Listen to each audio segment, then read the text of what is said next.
മക്കളെ, നമുക്ക് നാളെ 7ാം ക്ലാസ്സിന്റെ എക്സാം ആണ് അല്ലെ. അപ്പൊ എക്സാമിന് എന്തായാലും ചോദിക്കുന്ന ഒരു ചോദ്യമാണ് മിസ് പറയാൻ പോകുന്നത്. ഇവിടെ കണ്ടോ, നമ്മുടെ അക്ബറിന്റെ റിലീജിയസ് ടോളറൻസ് ആണ് ഇവിടെ കൊടുത്തിട്ടുള്ളത് അല്ലെ.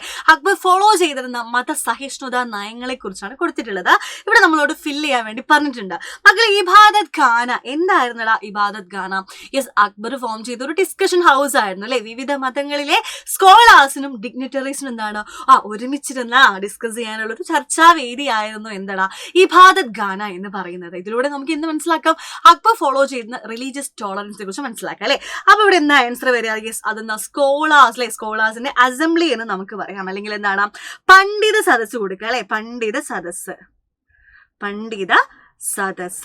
അഥവാ എന്ത് കൊടുക്കാം? Scholars assembly. അതുപോലെ എന്താണ് ക്യാപിറ്റൽ സിറ്റിയിലെ, അതായത് എന്താ ഇബാദത്ത് ഖാന എവിടെയാണ്? യെസ്, ക്യാപിറ്റൽ സിറ്റി, തലസ്ഥാന നഗരം അല്ലെ. അക്ബറിന്റെ തലസ്ഥാന നഗരമായിരുന്ന ഫത്തേപൂർ സിക്രിയിലെ ഫത്തേപൂർ സിക്രിയിൽ ഫത്തേപൂർ സിക്രി.